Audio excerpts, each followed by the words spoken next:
Diesel engine drive ചെയ്യുമ്പോൾ petrol എഞ്ചിനേക്കാളും power feel ചെയ്തിട്ടുണ്ടോ? അല്ലെങ്കിൽ Swift i20 diesel engine drive ചെയ്ത് കഴിഞ്ഞാൽ പെട്രോൾ വേർഷനേക്കാളും സ്ട്രോങ് പുള്ള് ഫീൽ ചെയ്യാറുണ്ടോ?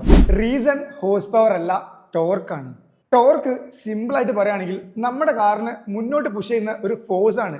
ഡീസൽ എഞ്ചിൻ കാറുകളിൽ പൊതുവെ ടോർക്ക് കൂടുതലായിരിക്കും. പോളോ ഡീസൽ ലോ RPM തന്നെ നല്ല സ്ട്രോങ് ആയിട്ടുള്ള പുല്ല് കൊടുക്കും. അതുകൊണ്ട് ആക്സിലറേറ്റ് ചെയ്യുമ്പോൾ ഇൻസ്റ്റന്റ് ആയിട്ടുള്ള പുഷും കിട്ടും. സ്വിഫ്റ്റും i20 ഒക്കെ സെയിം ഫീലിംഗ് ആണ്. Diesel engines spark plug use ചെയ്യില്ല. ഹൈ കംപ്രഷൻ പ്രഷർ കൊണ്ട് ഫ്യൂൽ ഇഗ്നൈറ്റ് ചെയ്യും. അതുകൊണ്ട് തന്നെ കംപ്രഷൻ എഫിഷ്യൻസി കൂടുതലാണ്. ലോ RPM ടോർക്ക് കാരണം സിറ്റി ഡ്രൈവ് ഒക്കെ ഭയങ്കര പഞ്ചായിട്ട് ഫീൽ ചെയ്യും. ഡീസൽ ഫ്യൂവൽ പെട്രോളിനേക്കാളും ഡെൻസിറ്റി കൂടുതലാണ്. അതുകൊണ്ട് തന്നെ diesel engines strong full power produce ചെയ്യും. പെട്രോൾ എഞ്ചിൻ ഡിഫറെൻ്റ് ആണ്. ഹൈ RPM കൂടുതൽ പവർ കിട്ടുക. അതുകൊണ്ട് തന്നെ സ്മൂത്ത് ആയിട്ടും കംഫർട്ടബിൾ ആയിട്ടുള്ള ഫീലിംഗ് ആണ് ഉണ്ടാവുക. ഡീസൽ ആണെങ്കിലോ പഞ്ചി ആയിട്ടുള്ള ഫീലിംഗ്.